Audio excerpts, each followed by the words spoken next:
আদম আলাইহিসসালাম ও বিবি হাওয়া, যাদের আল্লাহ রাব্বুল আলামিন পৃথিবীর প্রথম মানবী রূপে সৃষ্টি করেছিলেন, কিন্তু তারা আল্লাহর নির্দেশ অমান্য করার ফলে শাস্তিস্বরূপ তাদেরকে পৃথিবীতে পতিত করা হয়। এখানেই তারা জীবনযাপন শুরু করেন এবং মানবজাতির বৃদ্ধির জন্য তারা প্রথম সন্ততির জন্ম দেন। বিবি হাওয়া আলাইহিসসালাম প্রতি বছর 2টি করে যমজ সন্তান প্রসব করতেন। যমজ সন্তানদের মধ্যে একজন ছেলে এবং একজন মেয়ে জন্ম নিত। আদম আলাইহিসসালাম ও বিবি হাওয়ার প্রথম জোড়া ছেলে সন্তানটির নাম রাখা হয়েছিল কাবিল এবং কন্যা সন্তানের নাম রাখা হয়েছিল আকলিমা, এবং দ্বিতীয় জোড়ার পুরুষ সন্তানটির নাম রাখা হয়েছিল হাবিল এবং কন্যা সন্তানটির নাম রাখা হয়েছিল গাজা। কাবিলের সাথে জন্মগ্রহণকারী বোন আকলিমা ছিল অত্যন্ত রূপসী। আল্লাহ রাব্বুল আলামিন তাকে সীমাহীন রূপ সৌন্দর্য দান করেছিলেন। পক্ষান্তরে হাবিলের সাথে জন্মগ্রহণ করা কন্যা সন্তান গাজা তেমন রূপসী ছিলেন না। আল্লাহ রাব্বুল আলামিন তাকে তেমন রূপ সৌন্দর্য দেননি। এইভাবেই প্রতি বছর বিবি হাওয়া আলাইহিসসালাম যমজ সন্তান জন্মদান করতে লাগলেন এবং মানবজাতির বিস্তার হতে শুরু করলো। তাদের প্রথম দুজোড়া সন্তানগুলি যখন বিয়ের বয়সে উপনীত হলেন, তখন আল্লাহ রাব্বুল আলামিনের একটি বিশেষ নির্দেশ নিয়ে জিবরাইল আলাইহিসসালামকে আদম আলাইহিসসালামের কাছে প্রেরণ করলেন। জিবরাইল আলাইহিসসালাম আদম আলাইহিসসালামের কাছে উপস্থিত হয়ে বললেন, হে আল্লাহর নবী আদম, আপনার প্রথম দুজোড়া পুত্রকন্যাদের বিবাহের বয়স হয়েছে। আল্লাহ রাব্বুল আলামিনের উদ্দেশ্য হলো মানবজাতির বংশ বিস্তার করা, অতএব আপনি তাদের মাঝে বিবাহ সংগঠিত করুন।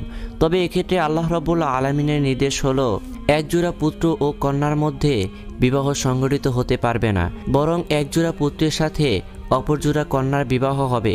সাবধান, যাতে কোনোভাবেই একজোড়া পুত্রকন্যাদের মাঝে বিবাহ সংগঠিত না হয়। এই বলে জিবরাইল আলাইহিসসালাম বিদায় গ্রহণ করলেন। আল্লাহ রাব্বুল আলামিনের পক্ষ থেকে নির্দেশ লাভ করে হযরত আদম আলাইহিসসালাম তার 2 পুত্র হাবিল ও কাবিলকে ডাকলেন এবং তাদেরকে বললেন, হে বৎস, আল্লাহ রাব্বুল আলামিনের পক্ষ থেকে একটি বিশেষ নির্দেশ এসেছে। তোমাদের বিবাহর বয়স হয়েছে, আর আল্লাহ রাব্বুল আলামিনের উদ্দেশ্য হলো মানবের বংশ বিস্তার করা, অতএব আমি তোমাদের মাঝে বিবাহ সংগঠিত করে দিতে চাই। হে বৎস, তোমরা শুনে রাখো, বিবাহের ক্ষেত্রে আল্লাহ রাব্বুল আলামিনের বিধান হলো একই জোড়ার পুত্র কন্যার মাঝে বিবাহ সংগঠিত হতে পারবে না, বরং প্রথম জোড়ার কন্যাকে দ্বিতীয় জোড়ার পুত্রের সাথে বিবাহ দিতে হবে এবং দ্বিতীয় জোড়ার পুত্রকে প্রথম জোড়ার কন্যার সাথে বিবাহ দিতে হবে।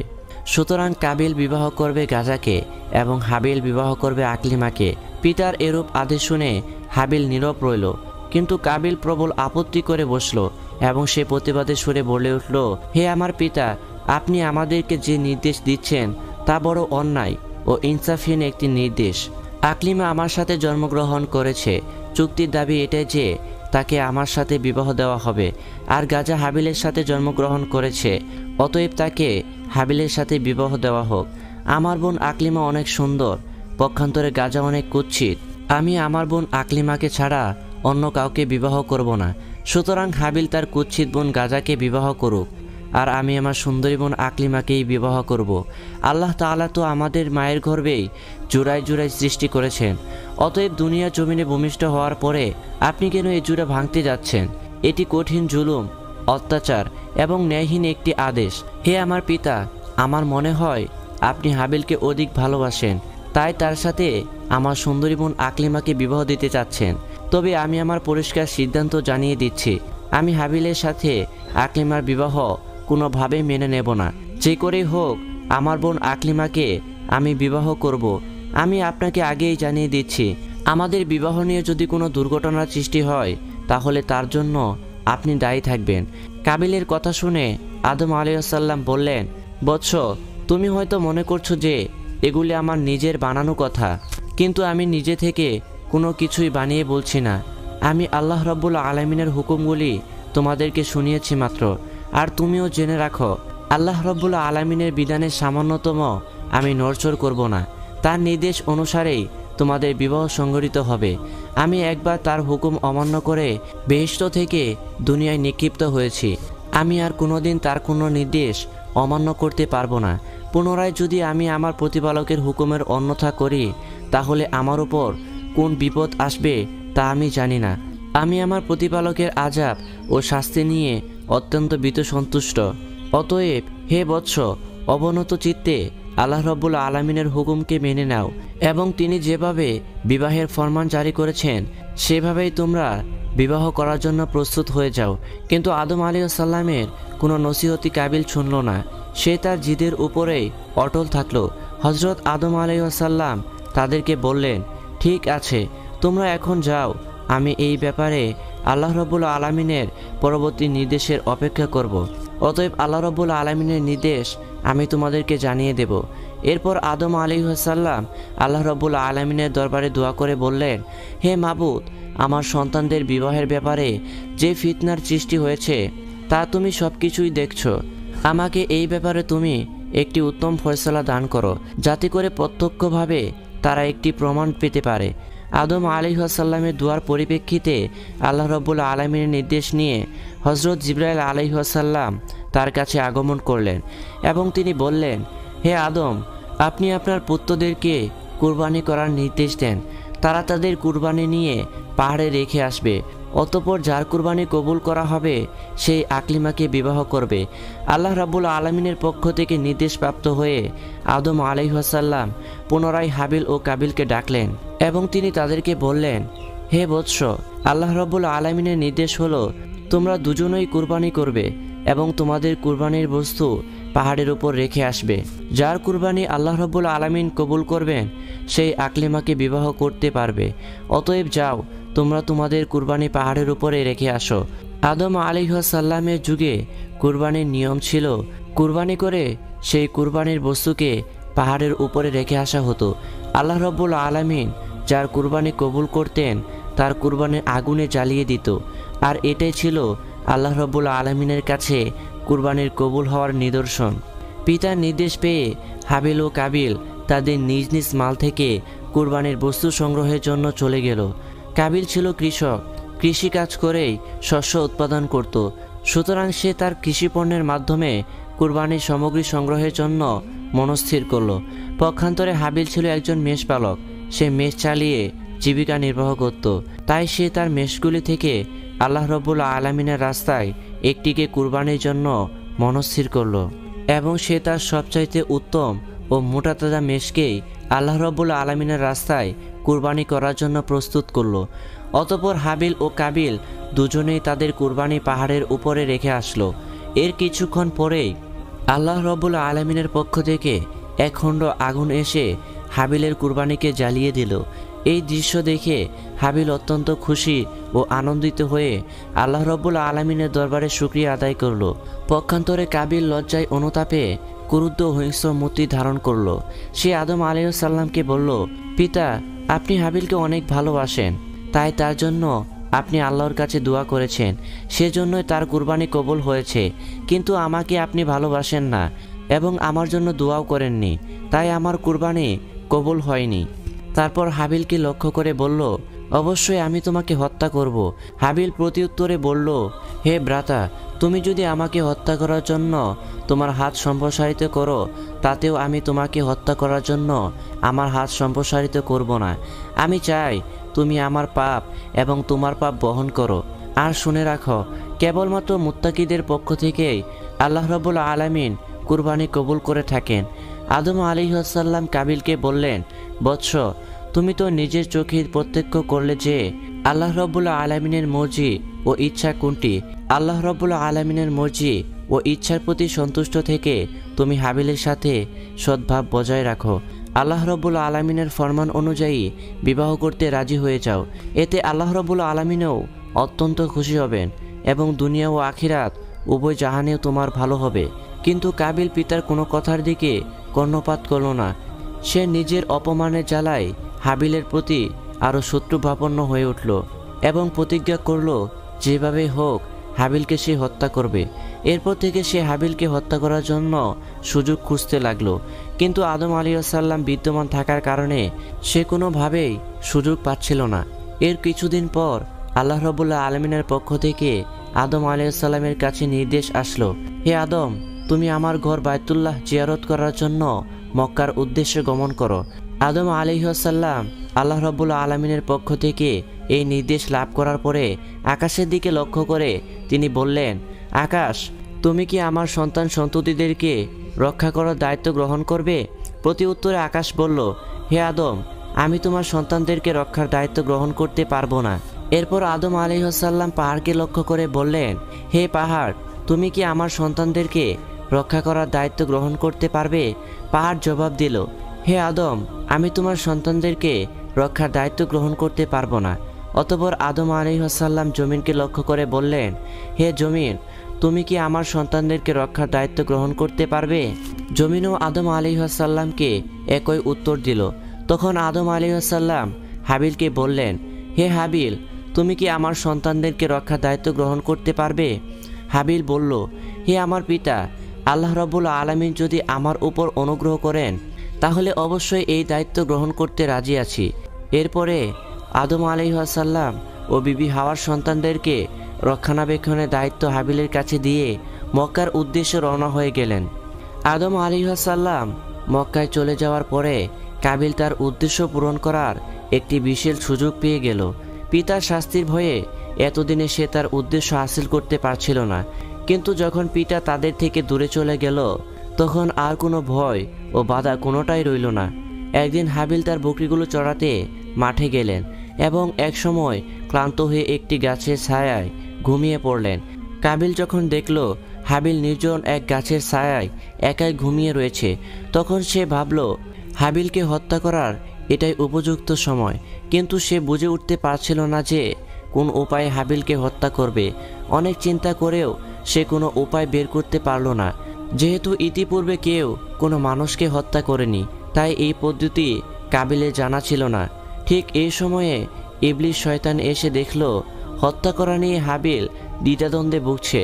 তখন সে বলল, অবশ্যই তাকে হত্যা করার জন্য সাহায্য করা আমার একান্ত দায়িত্ব ও কর্তব্য। আমি তো এমন একটি সুযোগেরই অপেক্ষায় ছিলাম। তাই সে আর দেরি না করে একজন পথিকের বেশ ধরে কাবিলের সামনে এসে দাঁড়ালো। অতঃপর সে তার শয়তানি শক্তির বলে একটি কৃত্রিম সাপ তৈরি করলো এবং সাপটি ধীরে ধীরে মানবরূপী ইবলিসের দিকে এগিয়ে আসতে লাগলো। তখন ইবলিস জমি থেকে একটি পাথর উঠিয়ে সাপের মাথা লক্ষ্য করে ছুঁড়ে মারল। ফলে সাপের মাথা থেতলে গেল এবং সেখানেই সাপটি মারা গেল। হত্যা করার এই পদ্ধতি দেখে কাবিল অত্যন্ত খুশি হলো এবং সে স্থির করলো এই পদ্ধতিতেই সেই হাবিলকে হত্যা করবে। কাবিল ধীরে ধীরে হাবিলের দিকে এগিয়ে যেতে লাগলো। যখন সে হাবিলের কাছে পৌঁছে গেল তখন সে বিরাট একটি পাথর হাতে তুলে নিল এবং পাথরটি ঘুমন্ত হাবিলের মাথা লক্ষ্য করে প্রচণ্ড বেগে ছুঁড়ে মারল। পাথরের আঘাতে হাবিলের মাথা ফেটে চৌচির হয়ে গেল এবং সাথে সাথে তার মৃত্যু হলো।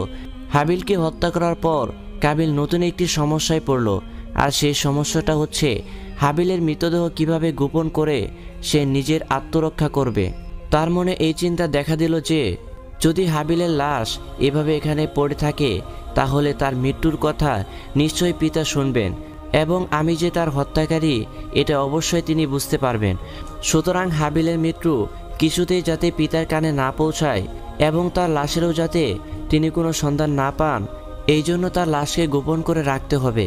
সুতরাং হাবিলের মৃত্যুর খবর কিছুতেই যাতে পিতার কানে না পৌঁছায় এবং তার লাশেরও যাতে তিনি কোনো সন্ধান না পান, এই জন্য তার লাশকে গোপন করে রাখতে হবে।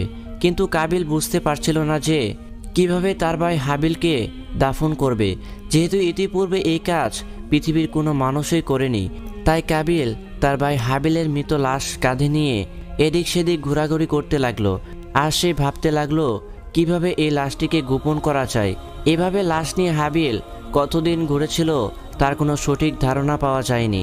তবে সঠিক ব্যাপারটি শুধু আল্লাহ রাব্বুল আলামিনই ভালো জানেন। কাবিল যখন তার ভাই হাবিলের লাশটি কাঁধে নিয়ে এভাবে ঘুরে বেড়াচ্ছিল তখন আল্লাহ রাব্বুল আলামিন ইচ্ছা করলেন যে তাকে দুটি নির্দিষ্ট প্রাণী দিয়ে দাফন করার কাজটি শিক্ষাদান করবেন। এই জন্য তার সামনে দুটি কাককে পাঠিয়ে দিলেন। কাক দুটি কাবিলের সামনে আবির্ভূত হয়ে ভীষণ মারামারি শুরু করে দিল। তারা একে অপরকে ঠোঁট দিয়ে ঠুকরাতে শুরু করলো এবং কিছুক্ষণের মধ্যেই একটি কাক অপর কাকটিকে হত্যা করলো।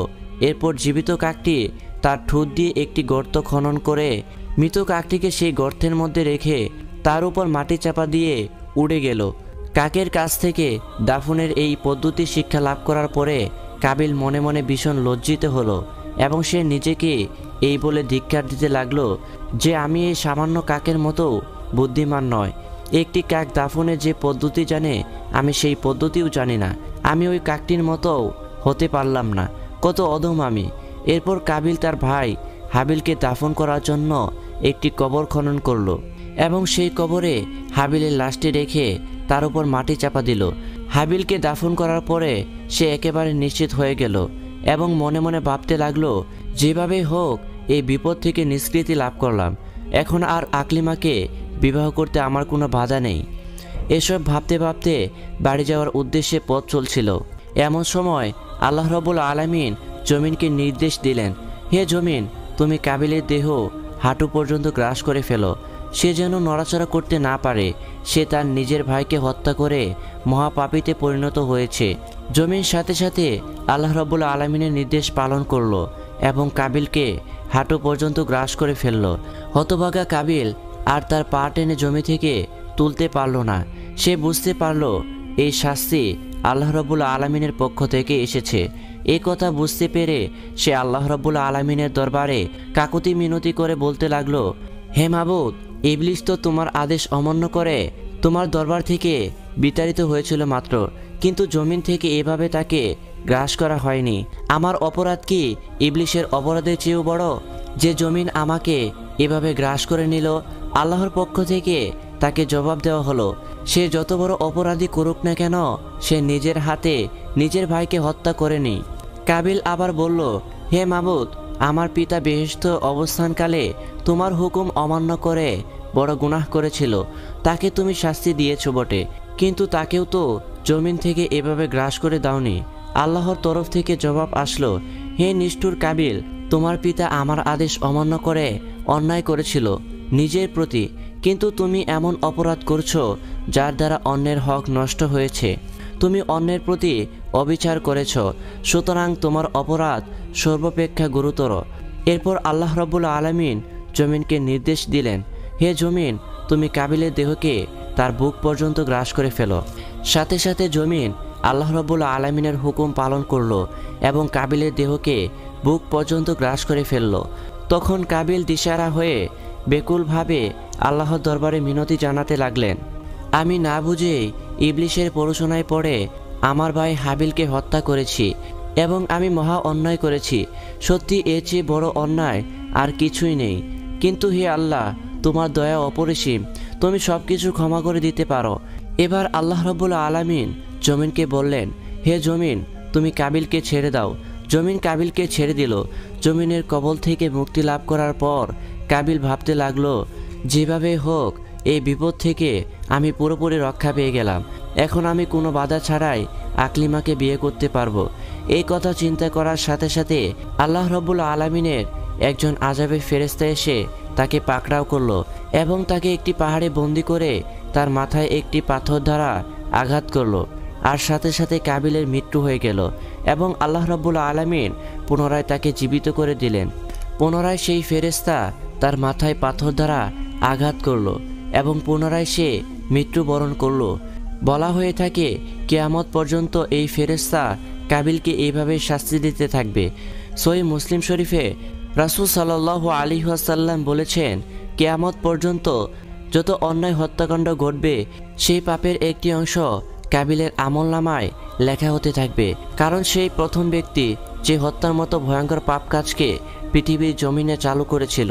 কাবিল যখন হাবিলকে হত্যা করেছিল তখন আদম আলাইহিস সালাম মক্কা শরীফে ছিলেন। আদম আলাইহিস সালাম দেশে ফিরে এসে হাবিলের সন্তান না পেয়ে তার সন্তানদের কাছে জিজ্ঞাসা করলেন, হে বৎস, তোমরা কি তোমাদের ভাই হাবিলের কোনো সন্তান জানো? আমি তাকে দেখছি না কেন? সন্তানগণ তাকে উত্তর দিল, হে পিতা, আপনি মক্কাতে যাওয়ার কিছুদিন পর থেকে আমরা আমাদের ভাই হাবিল ও কাবিল দুজনকেই দেখছি না। আমরা তাদের অনেক খোঁজাখুঁজি করেছি, কিন্তু তাদের কোনো সন্ধান পাইনি। আমরা জানি না তারা কোথায় আছেন এবং কি করছেন। তাদের কথা শুনে আদম আলাইহিস সালাম বুঝতে পারলেন যে অবশ্যই কাবিল হাবিলকে হত্যা করেছে, আর সে তো ইতিপূর্বেই হত্যার হুমকিও দিয়ে রেখেছিল। সুতরাং কাবিলের কারণে তার মনে খুব দুঃখ হলো না, কিন্তু হাবিলকে হারিয়ে সে একেবারে শোকাকুল হয়ে পড়লেন। অতঃপর তিনি আল্লাহ রাব্বুল আলামিনের দরবারে কাঁদতে কাঁদতে প্রার্থনা করলেন, হে আল্লাহ, হাবিলকে যদি হত্যা করা হয়ে থাকে তবে তার কবর ও মৃত লাশের চিহ্নটুকু আমাকে দেখিয়ে দাও, তাতে আমি শান্তি পাব।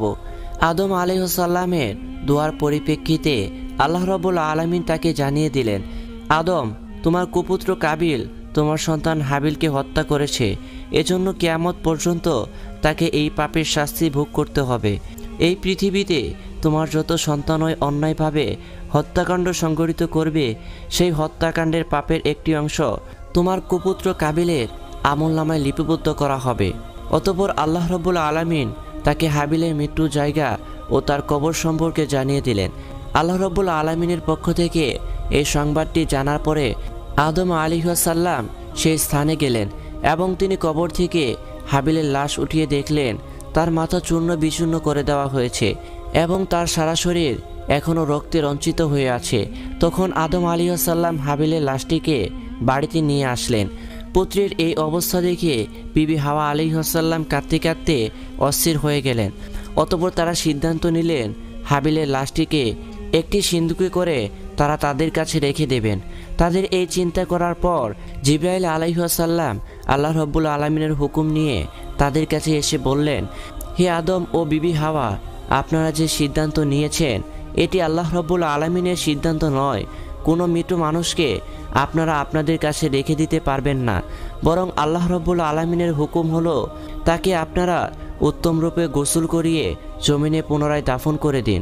আদম আলাইহিসসালাম তার পুত্র হাবিলের লাশটিকে পুনরায় গোসল করিয়ে উত্তম রূপে কাফনে কাপড় পরিধান করিয়ে দাফন করে দিলেন।